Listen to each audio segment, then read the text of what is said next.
Coïncidant avec le lancement de One UI 7, Samsung prépare en interne la version bêta de One UI 8 pour les téléphones Galaxy. Des fuites indiquent que la bêta pourrait commencer au cours de la 3e semaine de mai 2025.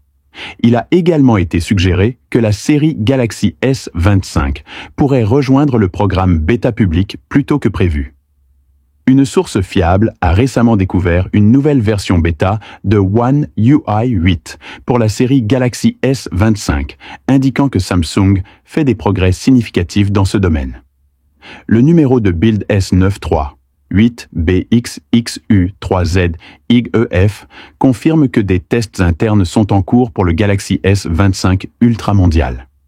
Samsung ne se limite pas à la série Galaxy S25, mais a également commencé à tester l'interface One UI 8 basée sur Android 16 pour la série Galaxy S23. Cette avancée majeure suggère que les produits phares Galaxy 2023 pourraient également être inclus dans le programme bêta public plus tard cette année. Les flagships Galaxy 2023 sont éligibles pour recevoir Android 16. Même la série Galaxy S22 2022 devrait recevoir la mise à jour. Cependant, la version bêta ne sera disponible que pour les modèles Galaxy S23 dans certaines régions. La liste Geekbench montre que le Galaxy S23 testé était une version de l'opérateur américain. Il a obtenu 1976 points dans les tests monocœurs et 4888 points dans les tests multicœurs. Ces chiffres pourraient augmenter à mesure que de nouvelles améliorations seront mises en œuvre.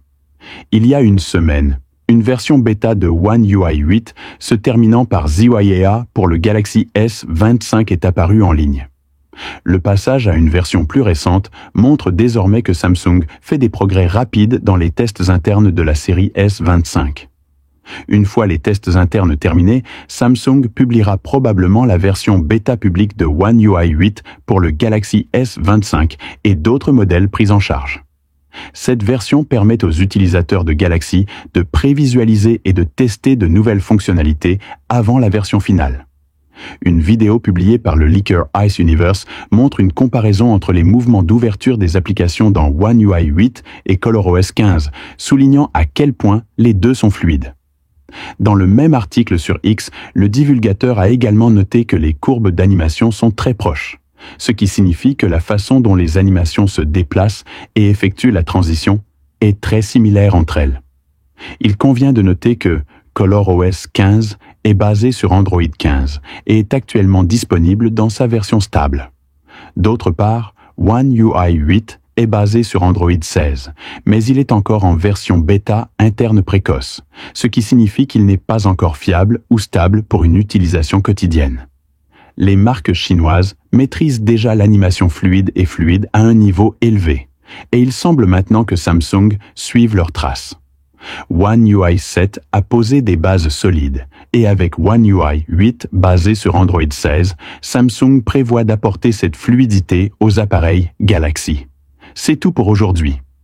Quelle est votre opinion? Partagez vos pensées ci-dessous. Comme toujours, rendez-vous dans la prochaine vidéo. Sur la chaîne Android+, au revoir.